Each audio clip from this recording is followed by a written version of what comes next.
सबको नमस्ते और thank you again for joining me. आज हम 13th चैप्टर 13वां अध्याय शुरू करने वाले हैं गीता का। और आइए उसके पहले मंत्र पे बात कर लेता हूँ। यूं ही बैठे बैठे कोई ना कोई मंत्र देख लिया करता हूँ, तो फिर सोचता हूँ इसी पे पढ़ के आज बात कर लूंगा। एक सेकंड, एक सेकंड।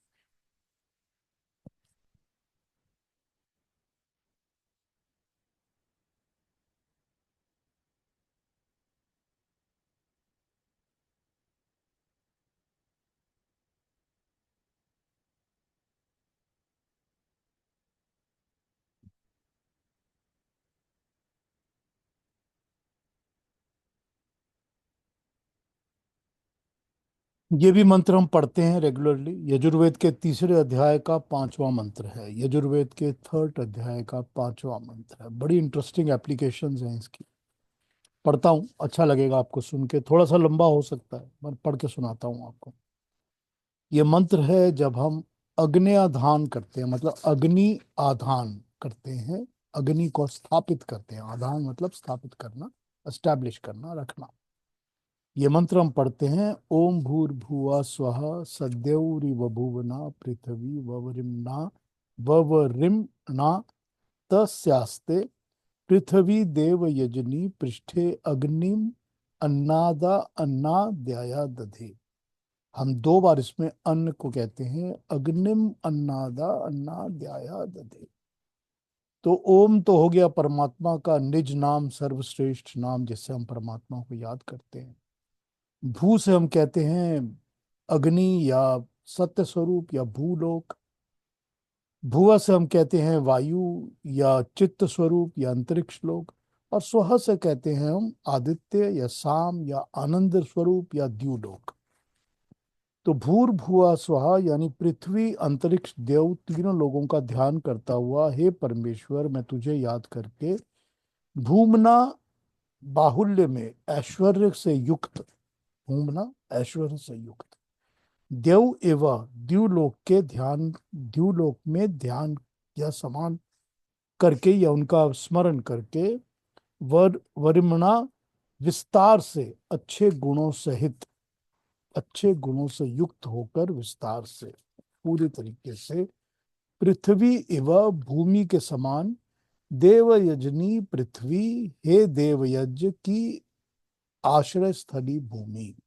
तो पृथ्वी दो बार आ गया। देवयजनी की आश्रय स्थली पृथ्वी, तस्य ते पृष्ठा, तुम्हारे भूमि के पृष्ठ पर, पीठ पर, भूमि के जमीन के पीठ पर, अन्नादम अग्निम, हव्य अन्न को भक्षण करने वाली यज्ञ अग्नि को, जो भक्षण करने वाली अग्नि है यज्ञ की, उसको। और अन्नाद्याय, अन्नाधाय यानी भक्षणीय अग्नि की प्राप्ति के लिए अथवा अन्न के भक्षण का सामर्थ्य प्राप्त करने के लिए आददे, आधान करता हूं। बड़ा इंटरेस्टिंग है ये मंत्र। हम इसमें अन्न को दो बार याद करते हैं। एक बार अन्न को याद करते हैं। वो अन्न, अन्न क्या होता है? अन्न होता है जो जमीन के नीचे उगता है, जो भी जमीन से उगता है, नीचे नहीं, जमीन से जो भी उगता है, चाहे वो ऊपर को उठ के गिरे, नीचे को उठ के गिरे, अग्नि के, जमीन से जो भी उगता है उसको हम अन्न कहते हैं। पेड़ों पे जो उगता है उसको हम अन्न नहीं कहते, उसको हम फल कहते हैं। लेकिन जमीन पे जो उगता है उसको हम अन्न कहते हैं। तो हम इसमें कहते हैं कि हे परमात्मा, हम तुम्हारी भूमि, इस भूमि के ऊपर हम अग्नि स्थापित कर रहे हैं। जब हम अग्न्यधान करते हैं, हवन की अग्नि स्थापित करते हैं, तो हम कहते हैं कि हम भूमि पर अग्नि स्थापित कर रहे हैं, पृथ्वी के ऊपर हम अग्नि स्थापित कर रहे हैं। लेकिन हम अग्नि के तेज के लिए द्यू और अंतरिक्ष दोनों से ही तेज की आशीर्वाद ले रहे हैं, उनको स्मरण कर रहे हैं और उन तक पहुंचाने के लिए अग्नि जला रहे हैं कि अग्नि में हम जो भी जलाएंगे वो हमारा अंतरिक्ष और द्यू तक पहुंचे। ठीक। फिर हम कहते हैं कि हमने इसमें अन्न के भक्षण करने वाली अग्नि, क्योंकि हम जो भी हवी डालेंगे, सामग्री डालेंगे, वो सब अग्नि जो है भस्म कर देगी, खा जाएगी, भक्षण कर लेगी। तो भक्षण करने वाली अग्नि के लिए हम अन्न को दे रहे हैं। और हम पृथ्वी से जो अन्न जन्म होता है, उस अन्न के जन्म के लिए भी अन्न दे रहे हैं। तो अन्न जो है, एक भक्षण को याद करते हैं कि हमारी जठर अग्नि जो है, जो हमारे अंदर पेट में जल रही है आग, वो हमारी हमेशा जलती रहे, तभी हम अन्न को खा सकेंगे। और दूसरा, हम उस अन्न की पूजा कर रहे हैं कि जो हम ग्रो करेंगे, जो होगा नहीं तो हम खाएंगे कहां से। तो हम दोनों तरीके से पृथ्वी को इसके लिए याद करके उसमें आधान कर रहे हैं, और कह रहे हैं कि हम तुम्हारी पीठ के ऊपर, सभी कुछ दुनिया का तुम्हारी पीठ पे होता है, तो हम तुम्हारी पीठ के ऊपर ये अग्नि जला रहे हैं। ये हम यहाँ पर भाव के साथ पूजा या अग्नि को स्थापित करते हैं कि हमको ये शुद्धि जो है प्राप्त हो, अन्न से प्राप्त हो, जो अन्न हम धारण करेंगे, क्योंकि अन्न तो हम धारण करेंगे ही करेंगे। जैसे हम तुमको दे रहे हैं हवि में, और सब जगह बंट जाएगा ये, जैसे ही आग में डालेंगे वो सारी दुनिया में बंट जाएगा, क्योंकि आग के अंदर जो भी डालते हैं वो इमीडिएटली जल के सारी दुनिया में फैल जाता है। और वो फैल जाता है तो उसके अणु जो होते हैं, कण जो होते हैं, पार्टिकल्स जो होते हैं, वो सब तरफ फैल जाते हैं, और वो सब तरफ उसी तरह का, जैसे उसका स्वरूप, एटम का स्वरूप तो नष्ट होता नहीं है कभी, तो जो भी डालेंगे वो उसी तरह से फिर फैलेगा, एटमॉस्फेयर में जाएगा। तो जो भी अन्न डालेंगे अगर अग्नि में, तो वो भी वापस जमीन के ऊपर ही जाकर for the purpose of fertilising the earth काम करेंगे, और वही वो आकाश में भी जाएंगे, अंतरिक्ष में भी जाएंगे, द्युलोक में भी जाएंगे। लेकिन हम एक तरह से ये पृथ्वी से प्रार्थना करते हैं कि तुम्हारी पीठ के ऊपर हम अग्नि जला रहे हैं। लेकिन इस अग्नि का पर्पस क्या है, ये बड़ा इंटरेस्टिंग है, ये मंत्र के अंदर जैसे बताया गया है। खैर, मैं सुबह देख रहा था तो मैंने सोचा कि इस पर बात करूं। वैसे तो काफी देर, 15-20 मिनट, 40 मिनट इसी पे बात कर सकता हूँ, और आगे इसी मंत्र के ऊपर और डिटेल में अगर समझाना हो तो। लेकिन हमने गीता पढ़नी है तो आगे बढ़ जाते हैं, आइए 13वां अध्याय शुरू करते हैं। आइए 13th चैप्टर की इंट्रोडक्शन पढ़ लेता हूँ। बहुत इंटरेस्टिंग होने वाला है ये चैप्टर, इस पर बात कर लेते हैं, इसकी इंट्रोडक्शन। इंट्रोडक्शन पढ़ के फिर आगे बढ़ते हैं। इस चैप्टर का नाम है क्षेत्र क्षेत्रज्ञ विभाग योग। क्षेत्र क्षेत्रज्ञ विभाग योग, इस पर मैं बहुत तरीके से समझा दूंगा आपको मैं। खैर, ये पहले पढ़ लेता हूं जो लिखा हुआ है। कि पिछले अध्याय में हमने देखा था कि हमारी मानसिक रचना, मेंटल कंस्ट्रक्शन, हमारी साइकोलॉजिकल बिल्ड के तीन पहलू होते हैं: नोइंग, फीलिंग एंड विलिंग, यानी ज्ञान, इच्छा और कृति। इन्हीं को आधार बनाकर ज्ञान योग, भक्ति योग और कर्म योग के विचार ने जन्म लिया है। गीता के पहले 6 चैप्टर्स कर्म योग के हैं, अगले 6 चैप्टर भक्ति योग के हैं, और लास्ट के 6 चैप्टर ज्ञान योग के हैं। ये तीनों एक दूसरे से अलग या एक दूसरे से विरोधी नहीं हैं, ये एक दूसरे के पूरक हैं, दोनों एक दूसरे को फिलअप करते हैं, कॉम्प्लीमेंट करते हैं। कर्म योग में ज्ञान योग, और ज्ञान योग में भक्ति योग, और भक्ति योग में कर्म योग, ये सब एक दूसरे में मिले हुए हैं। कर्म योग को कर्म योग उस दृष्टि की प्रधानता के कारण कहा जाता है, अन्य योगों के विरोध के कारण नहीं। यही कारण और यही बात बाकी सबकी है। गीता में यही समन्वयात्मक दृष्टि है, इसीलिए कर्म योग के प्रकरण में ज्ञान योग और भक्ति योग, और भक्ति योग के प्रकरण में ज्ञान योग और कर्म योग, और ज्ञान योग के प्रकरण में कर्म योग और भक्ति योग सब आ जाता है, सब मिक्स हो जाता है। भगवान की प्राप्ति के दो मार्गों की चर्चा 12वें अध्याय में हुई है। अब 13वें अध्याय में ज्ञान योग की चर्चा प्रारंभ होगी। ज्ञान योग में ज्ञान पर बल दिया गया है। ज्ञान किस बात का? संसार में तीन ही तो तत्व हैं जिनको जानना है, जिनका ज्ञान होना चाहिए: आत्मा, परमात्मा और प्रकृति। ये तीनों के विषय में हम लोग चर्चा करते ही हैं। कोई कहता है आत्मा है, कोई कहता है नहीं है। कोई कहता है आत्मा परमात्मा का अंश है, कोई कहता है आत्मा परमात्मा नहीं है, कोई और कुछ कहता है। आत्मा के विषय में तो गीता अपनी दृष्टि रखता ही है। आत्मा के विषय में चर्चा गीता ने अब क्षेत्र क्षेत्रज्ञ विभाग योग का नाम दिया है। आत्मा की चर्चा 13वें अध्याय में की गई है। ये 13वां अध्याय आत्मा के बारे में बताता है। प्रकृति के विषय में भी सबकी अपनी अपनी मत है। कोई कहता है प्रकृति है, कोई कहता है परमेश्वर नहीं है, कोई कहता है प्रकृति मिथ्या है, ब्रह्म सत्य है। प्रकृति के विषय में भी गीता का अपना ही दृष्टिकोण है। प्रकृति के विषय की चर्चा गीता गुण त्रय विभाग योग का नाम दिया है। प्रकृति की चर्चा 14वें चैप्टर में की गई है। इसी तरह परमेश्वर के लिए जो चर्चा है वो ज्ञान वार्ता। परमेश्वर के स्वरूप का भी वर्णन बिल्कुल अलग अलग है।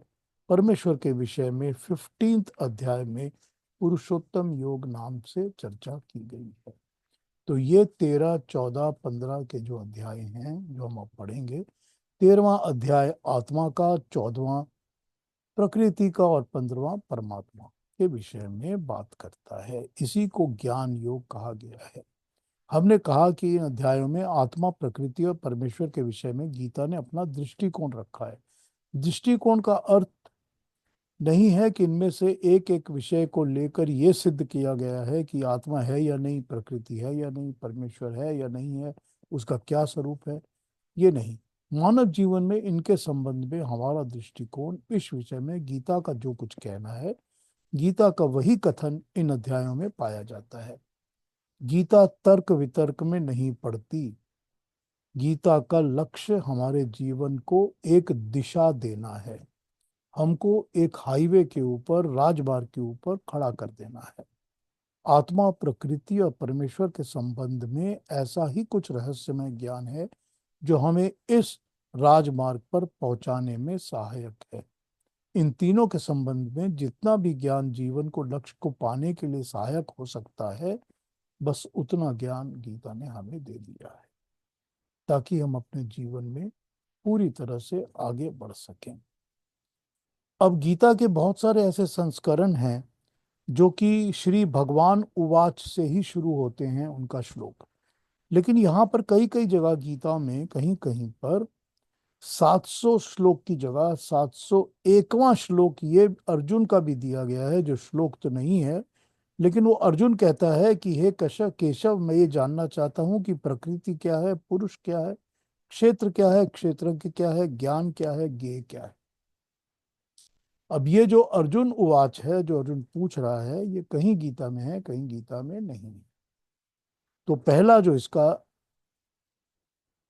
पार्ट है वो शुरू ही होता है भगवान उवाच के साथ, जिसमें कि 1 और 2 में वो क्षेत्र, क्षेत्रज्ञ की बात करेंगे। इस 1 और 2 को पढ़ लेते हैं, उसके बाद हम इसको एक्सप्लेन करना शुरू करेंगे कि बोल क्या रहे हैं इस चैप्टर में और क्या है जो आत्मा के बारे में इस चैप्टर में समझाया जाएगा। तो अलका जी हमको नंबर 1 और 2 पढ़ दीजिए 13वें अध्याय का। जी। थैंक ओम श्री परमात्मने नमः। अथ त्रयोदशोऽध्यायः। श्री भगवानुवाच इदं शरीरं कौन्तेय क्षेत्रमित्यभिधीयते एतद्यो वेत्ति तं प्राहुः क्षेत्रज्ञ इति तद्विद्। क्षेत्रज्ञं चापि मां विद्धि सर्वक्षेत्रेषु भारत। क्षेत्रक्षेत्रज्ञयो ज्ञानं यत् ज्ञानं मतं मम। You Alka ji, thank you so much. एक सिंपल ट्रांसलेशन पहले पढ़ लेता हूँ, फिर आपको इसके ऊपर बात शुरू करते हैं करने। श्री भगवान ने कहा, भगवान उवाच, ये शरीर क्षेत्र है, आत्मा क्षेत्रज्ञ है। हे कौन्तेय, ये शरीर क्षेत्र कहलाता है और जो व्यक्ति इस क्षेत्र को जानता है उसे तत्वज्ञानी लोग क्षेत्रज्ञ कहते हैं। हे भारत, संसार के सब क्षेत्रों में तू मुझे क्षेत्रज्ञ जान। मेरा मत है क्षेत्र और क्षेत्रज्ञ में भेद को जो जानता है वही ज्ञानी है, वही वास्तविक ज्ञान है। अब इसके ऊपर बात करते हैं 1 मिनट के अंदर।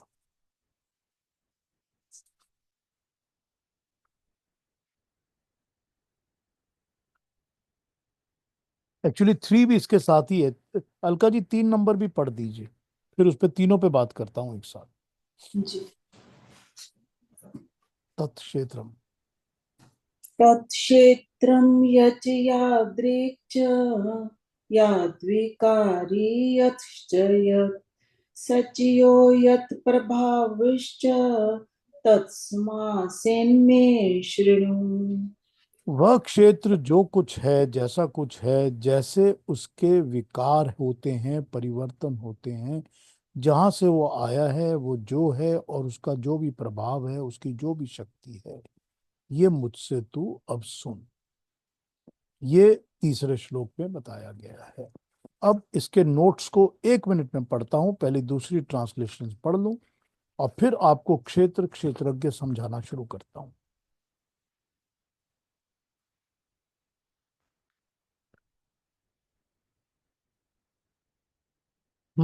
पिछले 12 अध्यायों में वेद व्यास जी ने श्री कृष्ण के मुख से भक्ति योग तथा कर्म योग का स्वरूप दिखा दिया है।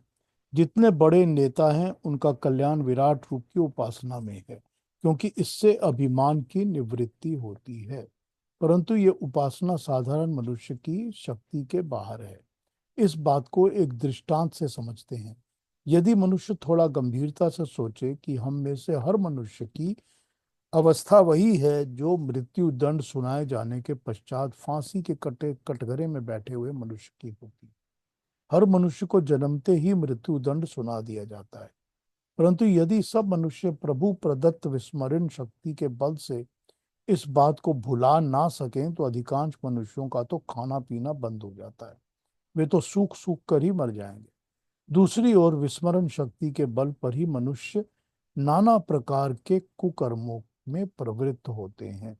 इसीलिए विद्वानों ने कहा है कि मनुष्य धर्म आचरण इस प्रकार करें मानो मौत सर पे खड़ी है। पूरा श्लोक इस प्रकार है कि अजार अजरामवत रवत प्राज्ञो विद्यामर्थं च चिंतये च। मनुष्य विद्या उपार्जन और अर्थ उपार्जन जो बिल्कुल निश्चिंत होकर करे। विद्या और धन को इकट्ठा करना ये सोच के करे कि ये सोच कर करता है कि कौन सी मौत सर पे खड़ी है। धर्म बटोरो, धर्म जितना बटोरा जाए उतना बटोरो, ना जाने किस सब समय बुलावा आ जाए। ये हमारी मनोवृत्ति तो ऐसी ही होनी चाहिए, लेकिन होती इसकी उल्टी है। उल्टी ये है कि अजीब भजन चिंतन कीर्तन सब कर्म की बात समय पड़ने पर कर लेंगे। अभी क्या करना, कौन सी जल्दी है।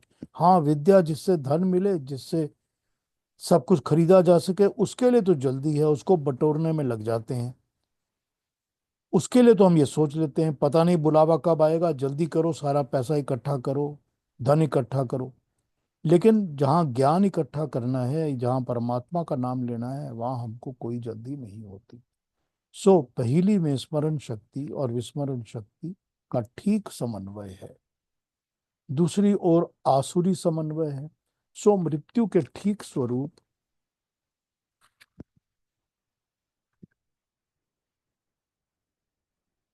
ये तो बहुत बड़ा का समझना तथा कब स्मरण तथा विस्मरण करना, ये सीख कर अध्याय द्वारा समन्वयशील अवस्था उत्पन्न करना ही सम्यक ज्ञान की परिकाष्ठा है। यही वो संज्ञपन है जिसका ठीक अर्थ न समझने पर मध्यकाल के मीमांसकों का मानसल प्रज्ञ की उपाधि प्राप्त करनी थी।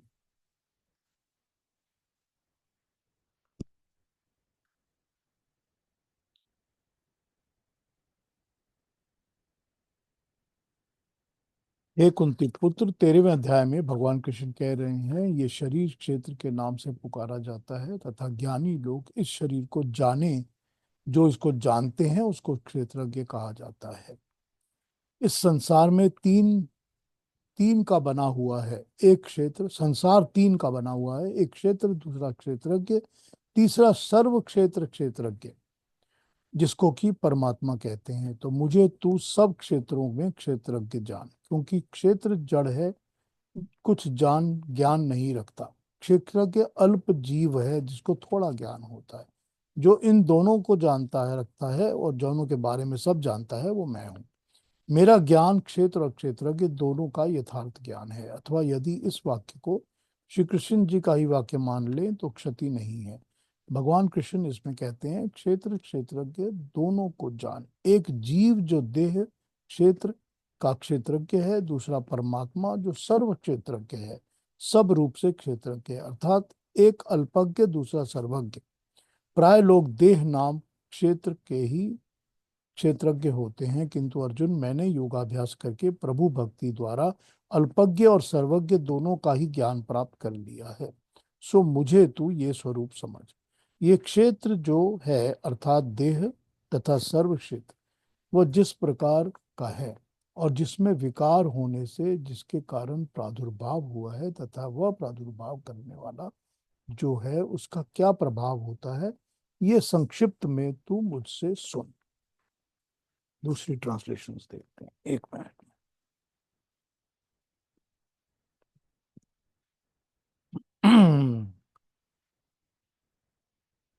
Sri Bhagwan says, this body, Arjuna, is termed as the field or kshetra, and he who knows it is called the knower of the field, kshetragya, by the sages discerning the truth about both. Know myself to be the kshetragya, individual soul, in all the kshetras fields, Arjuna, and it is the knowledge of the field, kshetra, and knower, kshetragya, the matter it evolves of the spirit which I consider to be the true knowledge. What that field, kshetra, is and what it is its nature, what are its modifications, and from what comes that effects have arisen, and also who is the knower or kshetragya is and what is his glory, the God's glory. You will hear all this from me.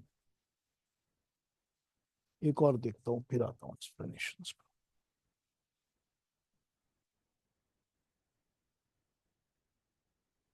हे अर्जुन, ये शरीर क्षेत्र है ऐसा माना जाता है। इसको जो जानता है ज्ञानी जन उसको क्षेत्रज्ञ कहते हैं। हे अर्जुन, मुझको परमात्मा को भी इन क्षेत्रों में क्षेत्रज्ञ जानो। क्षेत्र और क्षेत्रज्ञ का जो ज्ञान परमात्मा संबंध परस्पर संबंधी एक दूसरे का है वही ज्ञान है, यही मेरा मत है। वह क्षेत्रज्ञ जो है जैसा है जिस कारण है, साथ ही जो विकार परिवर्तन उसमें हो रहे हैं उसमें क्षेत्रज्ञ का उत्पन्न कर रहा है, ये सब कुछ तू मुझसे सुन। अब इसकी थोड़ी एक्सप्लेनेशंस और नोट्स पढ़ता हूं आपके लिए। पहली बात तो ये है कि यहाँ पर भगवान कृष्ण ने एक डिफरेंट लेवल ऑफ टॉक शुरू की। जैसा इंट्रोडक्शन में आपको बताया कि 13वें अध्याय में भगवान कृष्ण आत्मा की बात करेंगे, 14वें अध्याय में प्रकृति की और 15वें अध्याय में परमात्मा, क्योंकि सारा का सारा ज्ञान वही होता है जो इन तीन वस्तुओं का ज्ञान होता है।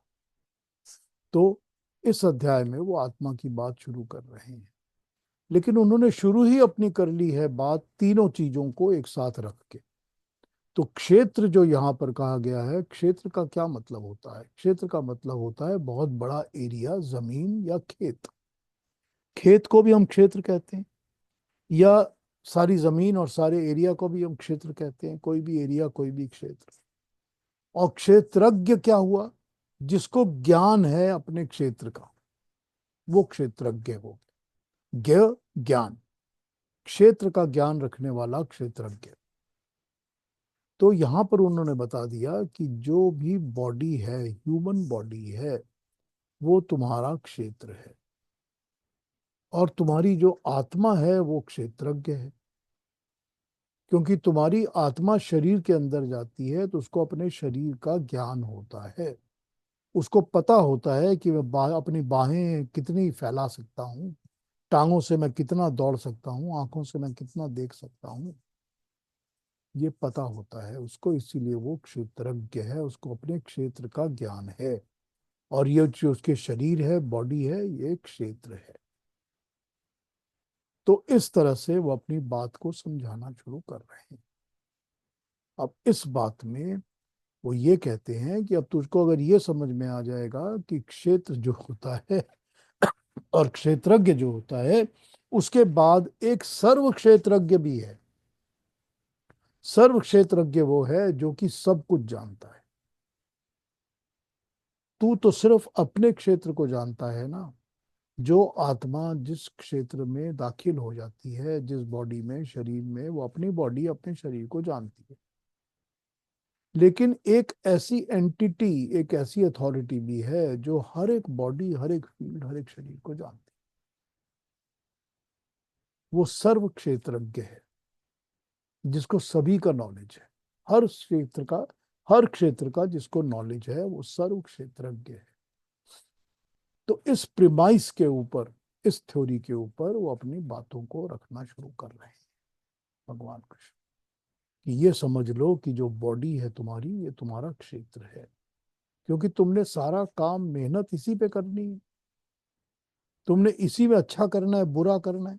इसी को तुम रेगुलरली फीड करते हो, खाना खिलाते हो, पानी पिलाते हो, ताकि ये डेवलप हो, अच्छी हो, प्रॉपर हो। इसी से तुमने अपनी दुनिया के सारे कर्म करने हैं, और इसी के द्वारा तुमने ज्ञान प्राप्त करना है। इसी के द्वारा तुमको मैंने भक्ति का भी जो बताया है, वो तुमने शरीर और बॉडी के थ्रू ही करना है। तो ये तो तुम्हारा एक्टिविटी का पूरा दायरा है, पूरा फील्ड है। तो ये क्षेत्र जो है, ये बॉडी तुम्हारी है, जिसको कि तुमने कंप्लीटली यूटिलाइज करना है। तुम इसके ओनर हो, मालिक हो। और मालिक कौन है, या जानने वाला कौन है, या ओनर कौन है? वो है तुम्हारी आत्मा। वो है जो जीव आत्मा, मनुष्यों की आत्मा होती है, सोल होती है, रूह होती है। वो है इसकी मालिक। तो ये दो चीजें, दो एंटिटीज एस्टैब्लिश हो गई। एक एंटिटी हो गई जो बॉडी है, फिजिकल बॉडी है। दूसरी एंटिटी हो गई जो आत्मा है, जो क्षेत्रज्ञ कहा गया जिसको। क्षेत्र का ज्ञान रखने वाला क्षेत्रज्ञ। तो ये क्षेत्र का जो ज्ञान रखता है वो क्षेत्रज्ञ है। और जो क्षेत्र है वो फील्ड है, या वो तुम्हारी बॉडी है, शरीर है। इसके अलावा एक तीसरी एंटिटी है, थर्ड एंटिटी, जिसको हम कहते हैं सर्व क्षेत्रज्ञ। सर्व, सब कुछ, एवरी, ऑल। सर्व क्षेत्रज्ञ, हर एक नॉलेज, हर एक फील्ड का जो नॉलेज रखता है, वो हो गया सर्व क्षेत्रज्ञ। तो बड़ी सिंपल टर्म में समझ में आ गया कि एक तो आत्मा हो गई, एक शरीर हो गया, और एक परमात्मा हो गया। इस तरह से इन्होंने अपनी बात को रखना शुरू किया है। अब इसके छोटे छोटे नोट्स जो हैं वो पढ़ता हूं, उनको भी समझाता हूं।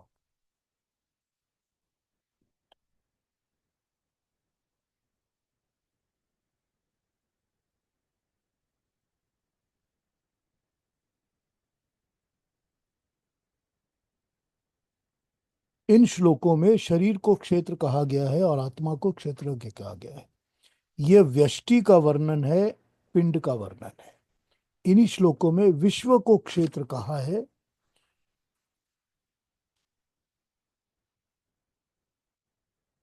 तो भगवान को क्षेत्रज्ञ कहा है। यह समष्टि का वर्णन है, ब्रह्मांड का वर्णन है। कंफ्यूज मत होइए, व्यष्टि और समष्टि। व्यष्टि इंडिविजुअल, एक व्यक्ति के बारे में जो कहा गया वो व्यष्टि। व्यक्ति के बारे में जो बताया जाए वो व्यष्टि, इंडिविजुअल।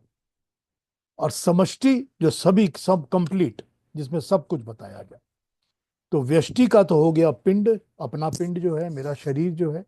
और समष्टि हो गए पूरा ब्रह्मांड, पूरी क्रिएशन, सारी की सारी क्रिएशन। तो यहां पर जो क्षेत्र है वो तो हो गया मेरा पिंड। जो सर्व क्षेत्रज्ञ है वो तो ब्रह्मांड हो गया, परमात्मा हो गया। तो यहां पर व्यष्टि और समष्टि की बात भी की गई है, उसका वर्णन भी है। भारतीय विचारधारा में इस बात को माना गया है कि पिंड में जो होता है वही ब्रह्मांड में होता है। तो व्यष्टि में जो है वही समष्टि में है। इसी आधारभूत विचार को लेकर गीता ने कहा है कि जैसा क्षेत्र है, शरीर क्योंकि एक क्षेत्र है, आत्मा क्षेत्रज्ञ है, वैसे ही ब्रह्मांड एक क्षेत्र है, और उस ब्रह्मांड का भी एक क्षेत्रज्ञ है। ब्रह्मांड भी एक क्षेत्र है, और ब्रह्मांड का भी एक क्षेत्रज्ञ है। वही बात थोड़ी घुमा के बताई गई। क्या बताई गई? कि जैसे तुम्हारा शरीर है, तुम्हारी बॉडी है, तुम्हारे लिए मेरी ये बॉडी है, और इस बॉडी के अंदर तुम्हारी आत्मा है जो कि इसकी मालिक है, इसको जानती है, इसका नॉलेज रखती है, बॉडी को अपने हिसाब से चलाती है। इसी तरह से ये कंप्लीट क्रिएशन जो है वो एक बॉडी है। उस बॉडी के अंदर जो आत्मा है वो परमात्मा है, वो परमात्मा की बॉडी है जो कि कंप्लीट क्रिएशन ब्रह्मांड है। ये सारा ब्रह्मांड, सारी की सारी क्रिएशन, ये भी एक फिजिकल बॉडी तो है ना। है तो सही, एक बॉडी बनी तो हुई है, सब चीजें दिखती हैं हमको। तो ये फिजिकल बॉडी जिसकी है वो भी तो एक कोई एक आत्मा है ना, वो परमात्मा है। तो एक व्यष्टि, तेरा शरीर, और ये पूरी क्रिएशन का एक शरीर, एक तेरी आत्मा जो इसके अंदर बैठी है, और एक परमात्मा जो सारे के सारे ब्रह्मांड में बैठा है, जो इस ब्रह्मांड का मालिक है। अब हम ये समझते हैं कि जैसा पिंड में होता है वैसा ही ब्रह्मांड में होता है। आत्मा क्षेत्रज्ञ है, ब्रह्मांड भी क्षेत्र क्षेत्र है, और परमात्मा या ब्रह्म उसमें क्षेत्रज्ञ है। भौतिकवाद का कहना है कि देह है, देही नहीं है, क्षेत्र है, क्षेत्रज्ञ नहीं है। ठीक इसी तरह प्रकृति है, परमात्मा नहीं है। प्रकृति जिसे क्षेत्र कहते हैं वो तो है, परंतु परमात्मा क्षेत्रज्ञ जिसको कहते हैं उसका पता नहीं है। गीता ने इस भौतिकवाद की स्थापना को ठुकरा दिया है। भौतिकवाद उन लोगों का कहना जो कि सिर्फ प्रकृति को मानते हैं, परमात्मा को नहीं मानते, उसको इन्होंने ठुकरा दिया है। गीता का कहना है कि यथार्थ ज्ञान यही है, ज्ञान योग यही है कि पिंड में हम देह तथा देही हैं, शरीर तथा आत्मा को, ब्रह्मांड में प्रकृति तथा परमात्मा को, क्षेत्र और क्षेत्रज्ञ को अलग अलग समझो। पिंड में शरीर के अतिरिक्त आत्मा है, ब्रह्मांड में प्रकृति के अतिरिक्त परमात्मा है। इस प्रकार जो क्षेत्र तथा क्षेत्रज्ञ का भेद जानता है वही ज्ञान योगी है। गीता ने शरीर तथा संसार को क्षेत्र कहा है। क्षेत्र को इंग्लिश में, अंग्रेजी में फील्ड कहते हैं। आज के यांत्रिक युग में क्षेत्र फील्ड शब्द बहुत उपयुक्त जचता है। शरीर आत्मा को का अपने को व्यक्त करने का क्षेत्र है। जब आत्मा को अपने आप को एक्सप्रेस करना होता है, व्यक्त करना होता है, भाव करना होता है, कुछ काम करना होता है, कर्म करना होता है, तो वो शरीर को यूज करता है। तो आत्मा के लिए ये शरीर क्षेत्र है, फील्ड है। इसी प्रकार संसार परमात्मा का अपने को व्यक्त करने का फील्ड है। ये जो सारी की सारी क्रिएशन है, ये परमात्मा अपने आप को फिजिकली एक्सप्रेस कर रहा है। जैसे हम अपने आप को अपनी बॉडी में एक्सप्रेस करते हैं, वैसे ही परमात्मा अपने आप को इस संसार में, इस क्रिएशन में एक्सप्रेस कर रहा है। यही तो उन्होंने हमको पिछले 2 चैप्टर्स में बताया है ना, कि सब में, हर भूत में मुझको जान, सभी में मुझको पहचान, क्योंकि मैं सभी में तो एक्सप्रेस कर रहा हूं अपने आप को। बता चुके हैं ना अपने आप को। तो यही बात यहां पर कही जा रही है, अपने को व्यक्त करने का क्षेत्र परमात्मा का ये संसार है। ठीक ऐसे जैसे बिजली बल्ब में, भाप इंजन में अपने को व्यक्त करते हैं। जो बिजली होती है, हमको बिजली तो दिखती नहीं है, लेकिन जब बल्ब जलता है तो बल्ब के अंदर वो बिजली अपने आप को एक्सप्रेस करती है, दिखाती है। जो भाप होती है वो जब इंजन में चली जाती है तो इंजन को चलाती है, तो रेलवे इंजन चलने लगता है, तो हमको भाप अपने आप को इंजन में जाके व्यक्त करती है, एनर्जी बन जाती है, फोर्स बन जाती है। क्षेत्र को खेत भी कहते हैं। शरीर मानो खेत है। जैसे किसान अपने खेती में हल चलाता है, बीज बोता है, वैसे ही शरीर रूपी खेत में हम कर्मों की खेती करते हैं, और कर्मों का और कर्म विचारों का बीज बोते हैं। वैसे शरीर रूपी खेत में हम अपने कर्मों की खेती करते हैं, वैसे ही भगवान भी इस क्रिएशन के अंदर अपनी खेती, अपनी रचना खड़ी करता है। क्षेत्र कर क्षेत्र और क्षेत्र को जानने वाला, क्षेत्र का मालिक, क्षेत्रज्ञ। खेत और खेत वाला, ये दो अलग अलग हैं, एक नहीं हो सकते। तो एक खेत है और एक खेत का मालिक है। तो उसी तरह से ये सारा संसार एक खेत है जिसमें परमात्मा अपने कर्म करता है। तो कर्म करने वाला अलग है और जो कर्म की भूमि है वो अलग है। तो उसी तरह से हमारा शरीर अलग है और शरीर में काम करने वाली आत्मा अलग है। गीता का कहना है कि शरीर और शरीर के अतिरिक्त आत्मा, इसी प्रकार से संसार और संसार के अतिरिक्त परमात्मा, यही ज्ञान है। यही क्षेत्र क्षेत्रज्ञ का ज्ञान बताया गया है। अब दूसरे नोट्स पढ़ता हूँ फिर इस पे वापस आ जाता हूँ। सामान्य रूप से गीता प्रवचन के तीन भाग कहे जाते हैं। प्रथम भाग में जीवात्मा की नित्यता और शरीर की अनित्यता को बताकर मरने मारने से भय न करने के लिए कहा गया है। गीता के 2:12 से 2:38 के श्लोकों का विषय ये है। हमारा विचार है कि यह प्रवचन युद्ध क्षेत्र में किया गया था। अर्जुन तो इसने मात्र से ही युद्ध के लिए तैयार हो गया था। द्वितीय अध्याय के बाकी के श्लोक तथा अगले अध्याय स्थिर बुद्धि प्राप्त करने के विषय में बुद्धि युक्त कर्म की महिमा बताते हैं। ऐसा प्रतीत होता है कि ये प्रवचन युद्ध भूमि में मानो कि नहीं कहा गया हो। यह महर्षि व्यास समय ने उस समय लिखा हो जब महाभारत का संकलन किया गया हो। कदाचित धृतराष्ट्र के व्यास आश्रम धृतराष्ट्र के व्यास आश्रम में जाकर रहने के समय के उपरांत और श्री कृष्ण युधिष्ठिर आदि के निधन के उपरांत लिखा गया था। गीता के 7वें से 12वें तक के अध्यायों में परमात्मा और उसकी प्राप्ति के विषय में कहा गया है। बहुत ही सुंदर और साधारण ज्ञान की भी व्यक्ति की समझ में आने वाली भाषा में इसको समझा दिया गया है। गीता के 13वें से 17वें अध्याय तक यानी कि 5 अध्यायों में जीवात्मा परमात्मा मनुष्य के शरीर की के कार्य की विधि बताई गई है। उसी कार्य विधि का ये वर्णन हो रहा है। इसी से इससे ही इसको ही आध्यात्म कहते हैं। इस वर्णन को बहुत ही सुंदर ढंग से आरंभ किया गया है। शरीर को कहा है क्षेत्र, क्यों? इसीलिए कि शरीर की सृष्टि ऐसे ही होती है जैसे खेत में साग सब्जी भाजी की बनाई हुई सृष्टि होती है। जैसे खेत में सब कुछ उगता है, हमारी शरीर में हमारी बॉडी में भी सब कुछ उगता है। उसी तरह से ये बताया है कि जो शरीर को जानता है उसको क्षेत्रज्ञ कहते हैं। शरीर को कौन जानता है? जो क्षेत्र में का को कार्य में लेता है यानी कि काम करता है, उसको जीवात्मा कहते हैं। ये शरीर में बैठे क्षेत्रज्ञ के अलावा एक अन्य क्षेत्रज्ञ भी है। कहा है कि परमात्मा को भी क्षेत्रज्ञ समझो। एक उस क्षेत्रज्ञ जो शरीर का स्वामी है के अतिरिक्त परमात्मा भी क्षेत्रज्ञ है। ये अंतर बताया गया है। वो ये कि जीवात्मा तो उस क्षेत्र को का ज्ञाता है जिसमें वो बैठा है, किंतु परमात्मा सब क्षेत्रों में विराजमान है, विद्यमान है।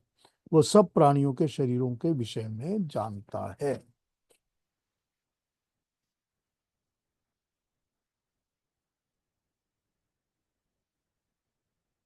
अब यहां पर बात हो गई सारी अलग अलग कॉन्सेप्ट्स के साथ। तो हम ये देख रहे हैं कि यहाँ पर भगवान कृष्ण जो हैं वो अपनी कॉन्सेप्ट्स को समझाने के लिए, क्योंकि उन्होंने आपको ये बताना है कि आत्मा, प्रकृति और परमात्मा, ये तीन ही ऐसी वस्तुएं हैं जिनका ज्ञान आपको प्राप्त करना है। क्योंकि अल्टीमेट विद्या तो इनको ही कहते हैं ना। जो चीजें सब सदा विद्यमान रहती हैं, हमेशा रहती हैं, उनको विद्या, उनकी बारे में नॉलेज विद्या कहा जाता है। जो चीजें सदा विद्यमान नहीं रहती उनको हम अविद्या कहते हैं। अविद्यमान वस्तुएं, विद्यमान हमेशा रहने वाली। विद्यमान का मतलब जो हमेशा रहे, उसका ज्ञान विद्या कहा जाता है। तो हमेशा रहने वाली तो सिर्फ तीन चीजें हैं। एक आत्मा, एक मूल प्रकृति और परमात्मा, बस। बाकी सब कुछ मिट जाएगा, सब नष्ट हो जाएगा। ये तीनों ना कभी मिटती हैं, ना कभी पैदा होती हैं, ना कभी समाप्त होती हैं। तो इनके बारे में जानना नॉलेज, ज्ञान कहा जाता है या विद्या कहा जाता है। तो यहाँ पर वो अपना इंट्रोडक्शन ही इस तरह दे रहे हैं कि जैसे कोई फील्ड होता है, खेत होता है, जिसमें तुम काम करके कर्म करके कुछ भी बोते हो, तो जो बीज बोते हो उसी का फल पाते हो, वही तुम्हारा फल निकल के आता है सामने। तुम गेहूं लगाओगे तो गेहूं पाओगे, तुम सेब का पेड़ लगाओगे तो सेब मिलेगा, तुम नारियल का पौधा बोओगे तो नारियल मिलेगा, बबूल बोओगे तो बबूल मिलेगी, नीम बोओगे तो नीम मिलेगी। तुम जो बोओगे वही तुम्हारे को धरती पैदा करके देगी। तो उसी तरह से ये शरीर तुम्हारा कर्म क्षेत्र है। इस शरीर में तुम जो विचार डालोगे वही विचार तुम्हारे कर्म बनेंगे, वही कर्म तुमको वही कर्म फल देंगे जो कि बीज तुमने डाला है। तो तुम ये समझ लो कि ये जो शरीर है ये तुम्हारा क्षेत्र है, और इसको जानने वाला, जो इस क्षेत्र को जानता है, उसका नाम क्षेत्रज्ञ रख दिया गया है। तो वो तुम्हारी आत्मा है जो कि जानती है, क्योंकि प्रवेश करके इसके थ्रू वो कर्म करती है। अब इसमें एक और एंगल है। एंगल ये है कि ये माना जाता है या समझा जाता है कि आत्मा भी तो अपने कर्म करने के लिए, अपने आप को एक्सप्रेस करने के लिए हमेशा ही उतावली रहती है, चटपट करती है। आत्मा भी तो जन्म लेने के लिए बहुत ज्यादा उतावली रहती है कि मुझको ये चाहिए, मुझको वो चाहिए, मुझको वो चाहिए, ये चाहिए, पहले ये नहीं मिला अब मिल जाना चाहिए, इस जन्म में जो नहीं मिला वो अगले जन्म में मिलना चाहिए, ये भी मिले वो भी मिले, मैं ये भी करूं वो भी करूं। तो ये जो आत्मा है ना, ये उस किस्म के शरीर को ढूंढती रहती है जहां जाके वो अपने काम को पूरा कर सके, अपनी मर्जी को, अपनी इच्छा को पूरा कर सके। तो ये आत्मा भी जो है अपनी कर्म भूमियों को ढूंढ ढूंढ के रहती है, क्योंकि उसको वो कर्म करने हैं। तो जो आत्मा कर्म करने के लिए शरीर को ढूंढ रही है, तो वो शरीर के बारे में जानकर ही तो उस आत्मा उस शरीर में धारण होके उसमें से काम ले रही है कि मैं इस शरीर में जाऊंगी तो मैं ये कर सकूं। ये तो पता है ना आत्मा को। तो ये आत्मा तो उसकी नॉलेज रखती है ना, तभी तो उसको क्षेत्रज्ञ कहा गया ना। ये जो आत्मा है उस क्षेत्र को जानती है, समझती है, वो क्षेत्रज्ञ है। तो जैसे मनुष्य की शरीर जो है वो एक क्षेत्र कहा गया है, एक फिजिकल एंटिटी कहा गया है, वैसे ही आत्मा को क्षेत्रज्ञ कहा गया है। और जैसे तेरा क्षेत्र ये है, वैसे ही परमात्मा का क्षेत्र सारा संसार, सारी क्रिएशन जो बना हुआ है, जो भी क्रिएशन तुझको पता है बनी हुई है, वो सारी की सारी क्रिएशन परमात्मा का क्षेत्र है, क्योंकि परमात्मा उसमें कर्म कर रहा है। तो जैसे तुझको दो एंटिटीज तो समझ में आ गई ना, ये समझ में आ गया कि शरीर अलग है और शरीर में अंदर आत्मा अलग है। ये पता चल गया कि जो खेत है और खेत का मालिक है वो दो अलग चीजें हैं, एक ही तो नहीं होता ना। अगर खेत है तो उसका कि खेत का मालिक जो है, ये दो अलग अलग सत्ता वाले अलग अलग एंटिटीज है ना। इसी तरह से जो पूरी का पूरा संसार है, उस संसार का मालिक एक अलग एंटिटी है और संसार अलग है। तो ये कह देना कि ये सारा कुछ आंख की धोखा है, माया है, उसमें समा जाएगा, उसमें नहीं समाता। ये समझ लेना कि हर एक आत्मा परमात्मा में ही समा जाती है, वही है जो चला रहा है। तो फिर तो अलग अलग दो बताए ना जाते, फिर तो एक ही बात बता दी जाती कि नहीं भाई एक ही है, बाकी सब कुछ कुछ नहीं।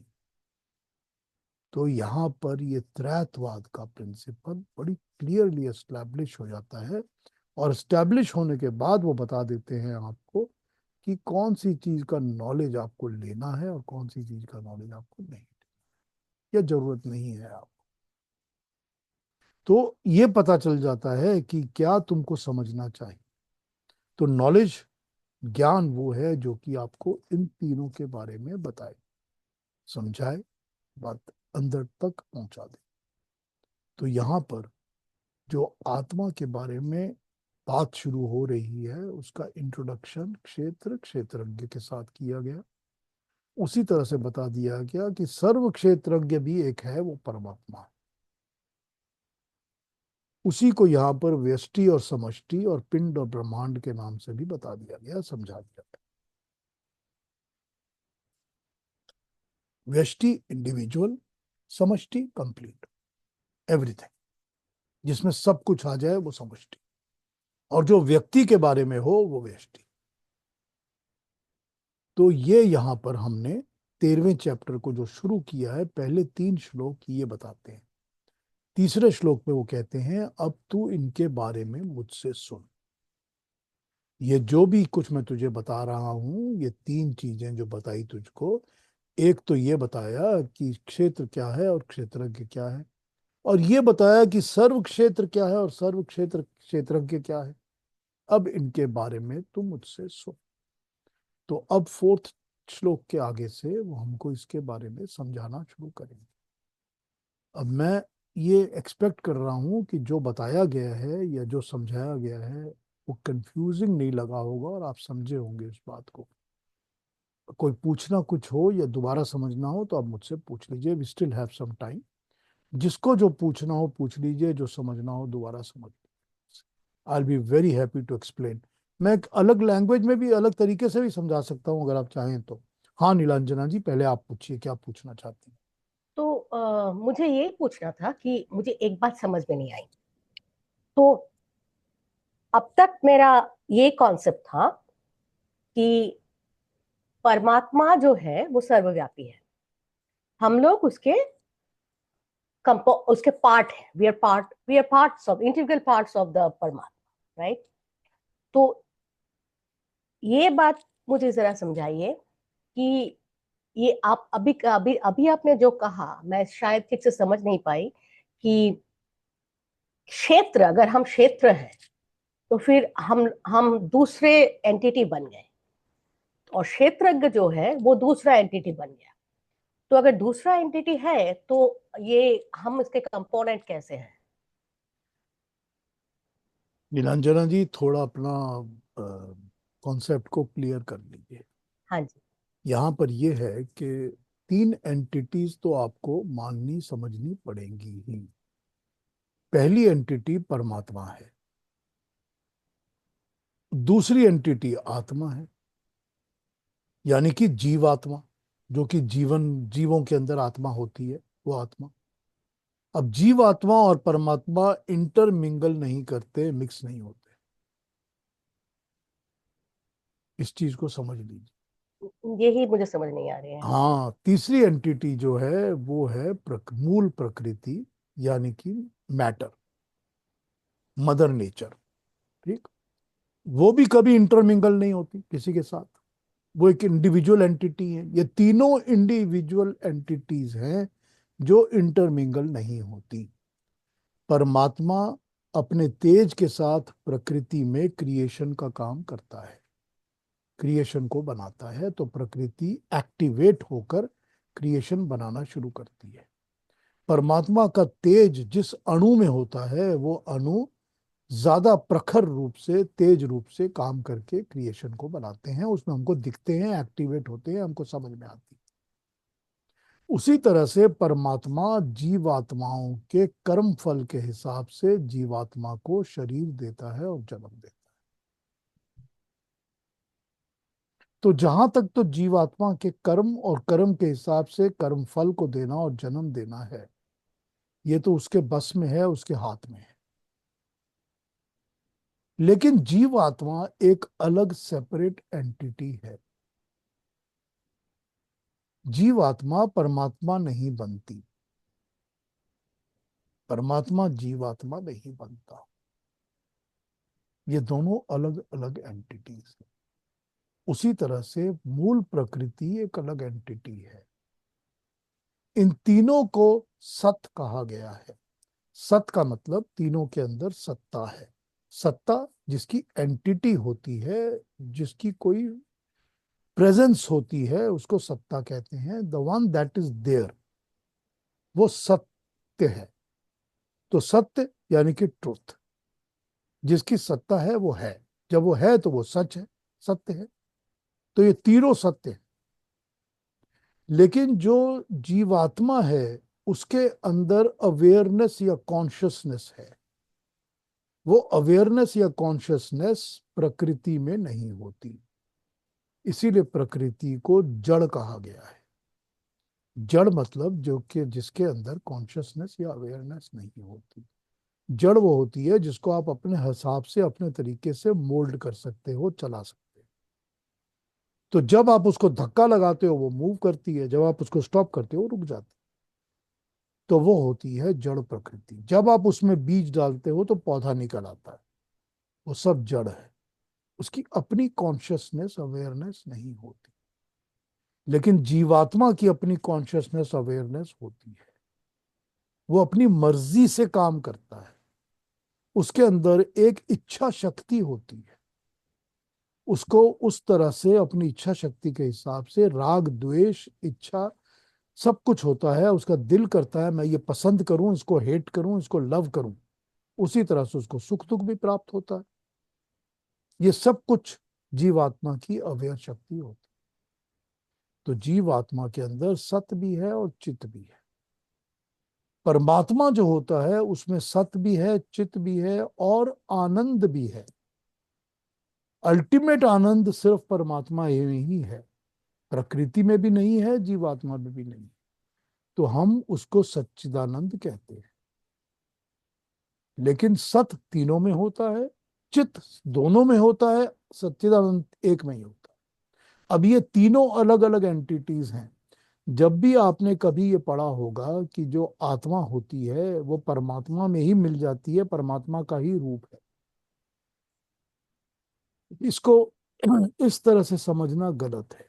गलत इसीलिए है कि जो शरीर धारण होता है, हमारा जो भी शरीर धारण होता है, उसमें जब कोई भी आत्मा आके वास करना शुरू करती है तो उस आत्मा के साथ साथ परमात्मा का अंश भी उसी जीव के शरीर में आके वास करता है। अब ये आत्मा और परमात्मा एक साथ उस शरीर में वास करते हैं, लेकिन दो एक नहीं है, दोनों अलग अलग हैं। तभी तो जो आपके मन में विचार आते हैं वो परमात्मा को पता चल जाते हैं। तभी आपके कर्म पता चल जाते हैं, आपकी इच्छा पता चल जाती है, आपके दुख वगैरह सब उसको पता चल जाते हैं। तभी वो आपको कर्मों का फल दे सकता है, क्योंकि उसको आपके सब कर्म पता है। तो परमात्मा वास तो करता है, ठीक। वास वास करने वाला वासु होता है, वसुदेव होता है।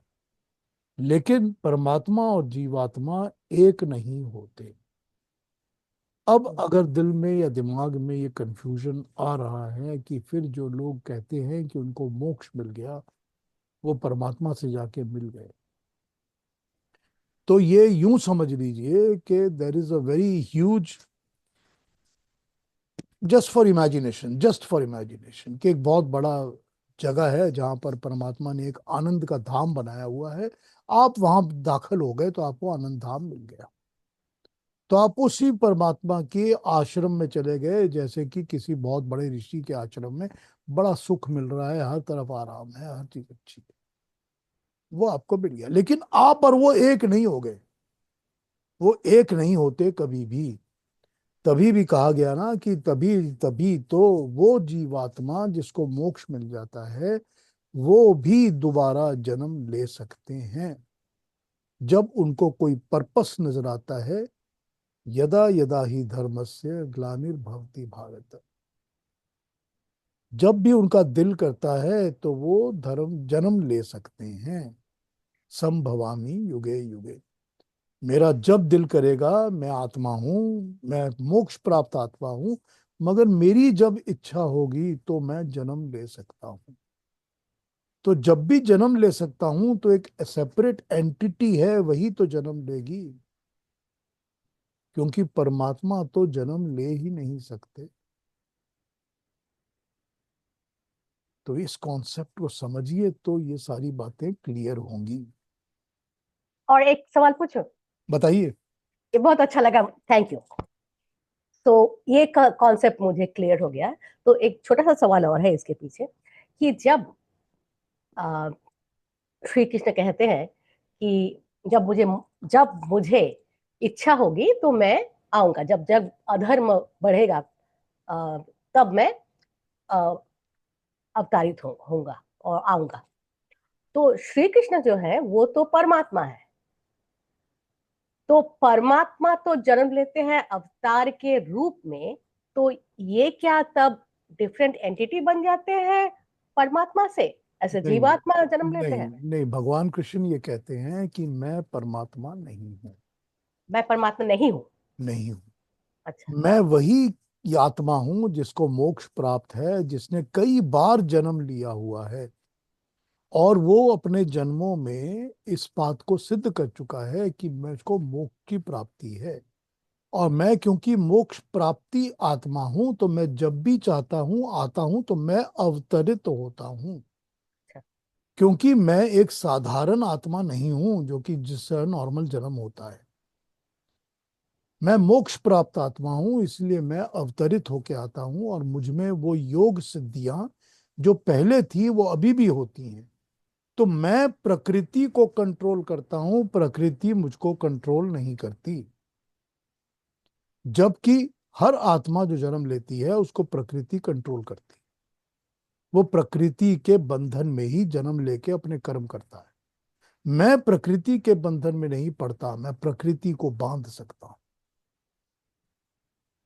लेकिन मैं परमात्मा नहीं हूं। ये उन्होंने बहुत बार बताया है।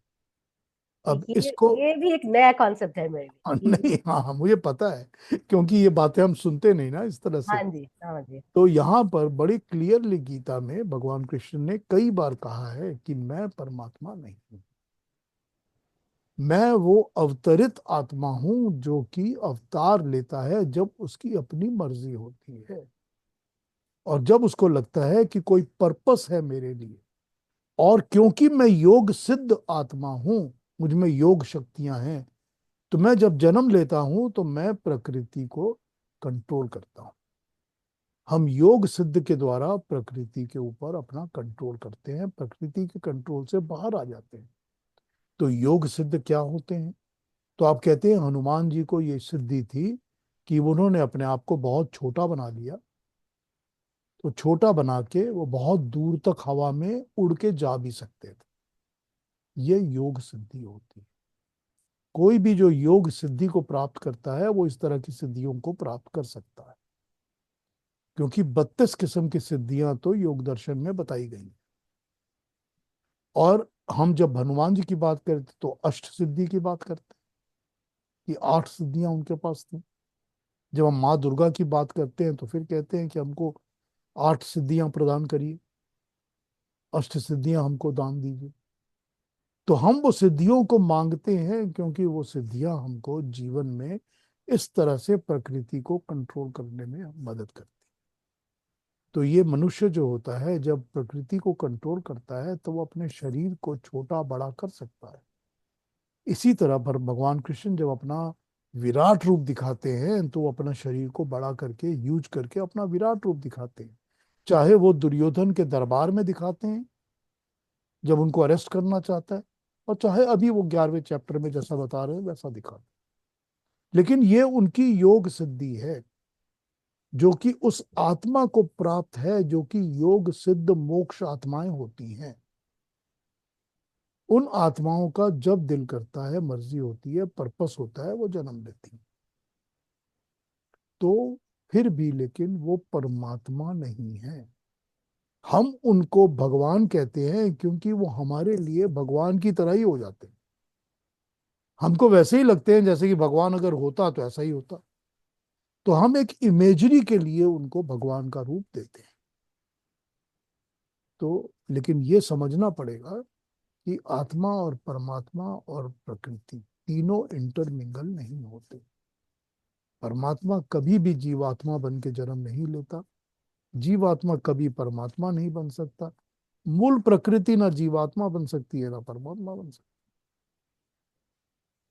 इन दोनों के अंदर परमात्मा के अंश जरूर आ जाते हैं, परमात्मा सर्वव्यापक है और सर्वशक्तिमान है। सर्वव्यापक वो होता है जो हर जगह हर समय व्याप्त होता है, ऑलवेज ओमनी प्रेजेंट, जो हर जगह हर समय हमेशा होता है। और सर्वशक्तिमान वो होता है जो अपनी शक्ति से ही सब कुछ करता है, किसी की हेल्प नहीं चाहिए जिसको। He doesn't need the help of anybody. तो ये जब समझ में आ जाएगा तो पता चलेगा कि ये तीनों अलग अलग एंटिटीज हैं। नीलांजना जी, आप बहुत बहुत शुक्रिया, बहुत बहुत शुक्रिया। इस पर थॉट चलाइएगा जरा दिल में, हाँ जी। तो और बातें समझ में आएंगी। हाँ हाँ युक्ता जी, क्या कहेंगी आप, बताइए। जी। मेरा ये प्रश्न है कि जैसे अभी आपने कहा कि जो मोक्ष प्राप्त आत्माएं हैं जो अवतार का रूप लेती हैं, वो अपनी इच्छा से लेती हैं या वो भी परमात्मा का इंस्पिरेशन है कि तुम जाकर धर्म स्थापना करो या धर्म की स्थापना के लिए अब तुम्हारा वक्त है, तुम पृथ्वी पर वापस जाओ? दोनों बातें हो सकती हैं, दोनों ही दोनों बातें हो सकती हैं, पता नहीं, हो सकती हैं दोनों बातें। लेकिन ये तो कहते हैं ना कि जब मेरे को अपना पर्पस नजर आता है और मुझे कोई काम करना होता है तो मैं जन्म लेता हूँ। तो ये जो काम करना होता है ये भी फिर योग सिद्धियों के अनुसार ही होगा ना, कि जिसमें जो योग सिद्धि होगी और उस वक्त उसकी जरूरत होगी तो हाँ वो ही आत्मा फिर पृथ्वी पर आएगी। हाँ, उसी तरह काम करेगी। ठीक बात है। ठीक है। अच्छा, मेरा दूसरा प्रश्न ये था कि अभी जैसे आपने बताया कि वो तीन एंटिटीज आपने बताई कि क्षेत्र, क्षेत्रज्ञ और सर्व क्षेत्रज्ञ। तो ये तो हो गया पिंड के लिए, शरीर के लिए। जब आपने ब्रह्मांड का उदाहरण दिया तो उसमें तो फिर दो ही हुए कि क्षेत्र और क्षेत्रज्ञ, क्योंकि वहां परमात्मा ही क्षेत्रज्ञ है। तो बिल्कुल उसमें ठीक। ठीक बात। सर्व क्षेत्रज्ञ की नाम की चीज नहीं है। तो नहीं है, उसमें दो एंटिटी है। सर्व क्षेत्रज्ञ ही तो परमात्मा है वहां पर। हाँ, तो वो फिर उसमें फिर क्षेत्र और क्षेत्र हुआ। हाँ, तो यही समझ लीजिए कि सर्व क्षेत्रज्ञ और क्षेत्र और सर्व क्षेत्रज्ञ। हाँ जी, हाँ जी, तो अच्छा ठीक सर्व है। क्षेत्र और सर्व क्षेत्रज्ञ, यूं हाँ, समझ। क्योंकि वो ब्रह्मांड जो है वो पूरा ब्रह्मांड हाँ परमात्मा के लिए क्षेत्र है। हाँ, वो सर्व क्षेत्र है। हम्म। ठीक है, धन्यवाद। हाँ जी, और बताइए, कोई क्लैरिफिकेशन चाहिए? अगर कंफ्यूजन है तो अभी भी पूछ लीजिए मेरे से, जो पूछ रहा हूँ पूछ लीजिए। दोबारा समझना हो तो मैं दोबारा समझाऊंगा। बताइए।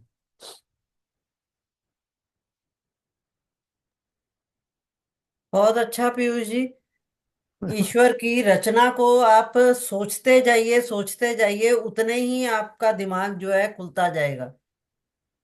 आत्मा, जैसे आत्मा को सब कुछ ज्ञान होता है, आत्मा चाहती है, इच्छा करती है कि मैं ये करूं, अगले जन्म में भी वो उसको वैसी ही इच्छाएं मिलने वाला शरीर मिल जाता है।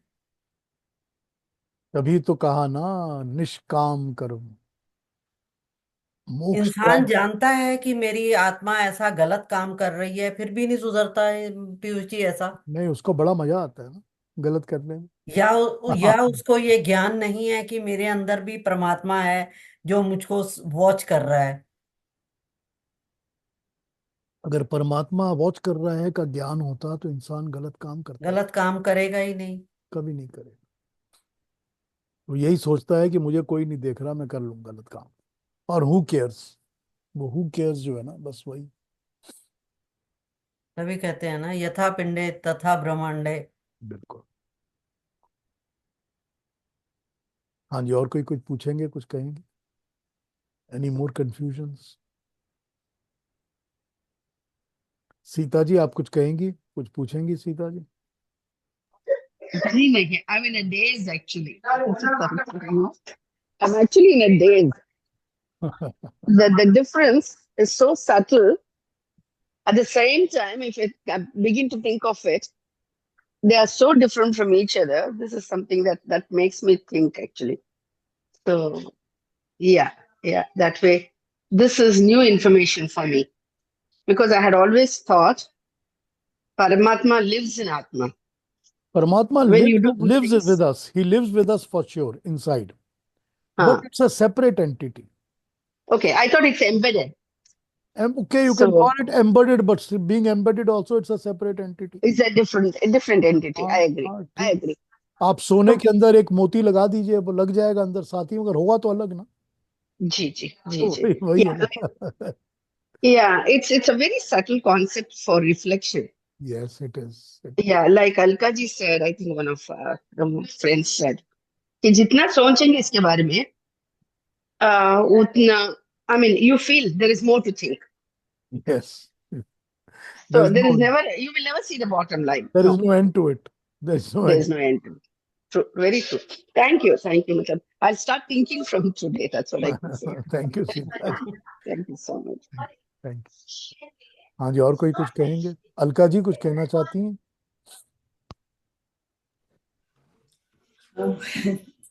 यही है शरीर क्षेत्र, ये आपने बता दिया। आज पता लगा कि इस खेत में अच्छे क्या कर्म बीजना, करने बीजना है। और जो इस तत्व को जान लेगा वही ज्ञानी बन जाएगा। हम्म। वही बात है ना, जो कर्म करेंगे वो कर्म फल मिलेंगे, जी तो जो बीज बोएंगे वो बीज का फल मिलेगा। बात तो एक ही है ना, वो तो यही समझा रहे हैं ना अपनी बात को, वो तो वही बता रहे हैं हमारे को शुरू से। इस खेत को अच्छे कर्मों से सींचना है। तो फिर अच्छे अच्छे फल मिलेंगे। यही तो समझा रहे हैं ना। हाँ जी, और कोई बात कहेंगे, कोई कुछ? वैसे पीयूष जी बहुत अच्छा लगता है कि ये ज्ञान जो है ना सबको मिलना चाहिए, बहुत जरूरी है। ठीक है। तो तेरा मेरा हाय हाय जो चलती है ना जिंदगी में, वो खत्म हो जाएगी। लोग जो है मैं करते हैं, वो खत्म हो सारी जाएगा। सारी प्रॉब्लम ही मैं से शुरू होती है, हाँ। सारी प्रॉब्लम मैं से शुरू होती है। मैं और लोग गीता मैं और लोग मेरा। गीता को मानते हैं लेकिन गीता की नहीं मानते। गीता की नहीं मानते हैं, सही हाँ, बात है। ऐसे ही परमात्मा को मानते हैं लेकिन परमात्मा की नहीं मानते। नहीं जी मानते, जी, बिल्कुल। हम सबको पता है, पर इसमें कोई बड़ा बदलाव आएगा इसका उम्मीद मत रखना अभी, because all of us know. हाँ, या आई मीन, तो उसको भी ब्लेम कर देते, मैं थोड़ी कर रहा हूँ, भगवान करवा रहे हैं मुझसे। हाँ हाँ, गलत करेगा तब भी। तो there's a justification for the wrong thing. चोर भी अभी चोरी करता है, तो he says no, God is making me do it, I'm not doing it. So वो जिसको ब्लेम, जिस तरह से एक बात, जस्टिफिकेशन देना पड़ता है अपने एक्शंस के लिए, सो देखिए अकॉर्डिंग टू जब योर वे ऑफ थिंकिंग। हाँ जब पनिशमेंट मिलती है तो भी हम गॉड को ब्लेम करते हैं कि क्यों या पनिशमेंट दे क्यों रहा है। गॉड ने मेरे साथ ऐसा हाँ, किया, क्यों किया जी ऐसा। जी क्यों जी, किया ऐसा। Very true, very true, we don't acknowledge that's true. हाँ, क्योंकि अपनी ओनरशिप नहीं लेते ना अपने है काम ना। की, जी जी, फलों की, कर्म। taking responsibility for our action is the first big, I mean first step, right? So obvious, that is something that we, हाँ ऑब्वियस। हाँ जी, ठीक है, तो कल मिलते हैं, कल आगे बढ़ेंगे फोर्थ फोर्थ श्लोक और आगे। फिर भी दिमाग में अगर कोई और क्वेश्चंस आए, बातें आए, तो पूछ लीजिए जरूर। कोई कंफ्यूजन्स हो तो भी पूछ लीजिए मेरे से। I will be there very happy to clarify these things. ठीक है ना? मैं हाँ, टाइम प्रोलॉन्ग नहीं करना चाहती हूँ, नहीं बट नहीं, आई बोलिए I had a different question, and I don't know others will be interested in it or not. So बोलिए लेकिन बोलिए बोलिए, I don't don't want to worry. hold them to this. तो एक unrelated question पूछ सकती हूँ? पूछिए पूछिए, जरूर पूछिए। तो कहते हैं कि कुछ आत्माएं हैं, बहुत ही मतलब हाई लेवल की आत्माएं हैं, जो महाभारत के बाद से कभी उनकी मृत्यु नहीं हुई, वो शरीर में ही है और वो अभी तक इस पृथ्वी पे वास करते हैं। तो ये कहाँ तक सच है? आज के मॉडर्न मॉडर्न जो लोग हैं ना, आज जो आजकल सारे चलाते हैं चैनल्स, वो इसको डीप स्टेट कहते हैं। जो सारी दुनिया को अपने तरीके से घुमा रहे हैं, चला रहे हैं। अच्छा, okay, got you. Unknown power. जो देखिए देखिए निरंजनानी, जो शरीर जन्म लेगा वो शरीर का अंत होगा। होगा। मृत्यु शरीर की होती है, आत्मा की नहीं होती। ओ, और जो आत्माएं हैं, अगर वो हैं तो या शरीर में हैं या नहीं है। ठीक है कि नहीं? तो इन कहानियों में मत पड़िए। इसको तो जाने। एक चीज बताइए मुझे, अश्वत्थामा को जो हाँ ये कहा जाता है, कहा I was कहा just जाता है। going to say that. I was Yes. just going to give that example of Yes. ये Ashwatthama. क्या स्टोरी है, बिल्कुल। अब ये देखिए, देखिए, अश्वत्थामा अगर कहीं है तो फिर तो हम लोग को सबको दिखता या समझ में आता ना। भगवान कृष्ण ने उसको कहा था कि तुम अपनी मौत को मांगोगे लेकिन तुमको नहीं मिलेगी। तो ये क्या मेटाफोरिकली कहा था? तो नहीं, मेटाफोरिकली नहीं, ये एक एक्सटेंडेड पीरियड के लिए कहा होगा ना। वो जो दर्द सहता रहता होगा, दर्द के लिए अच्छा। मांगता रहता होगा अपनी मौत को, मगर उसको नहीं मिल रही होगी। हम्म। तो 100 साल, 200 साल, 500 साल, फिर मर गया होगा, मिट्टी में मिल गया होगा। तो बाकी सब डीप स्टेट है। तो उसके बारे में तो पता ही नहीं है ना हम लोग को। हाँ, बाकी जी, बाकी गॉट यू, थैंक यू जी। थैंक वो यू। बाकी स्टोरीज में है। और क्या, डीप स्टेट। ठीक है, फिर कल मिलते हैं। Okay, thank you very much. बहुत बहुत शुक्रिया। नमस्कार। नमस्ते। ओके। खुश रहिए।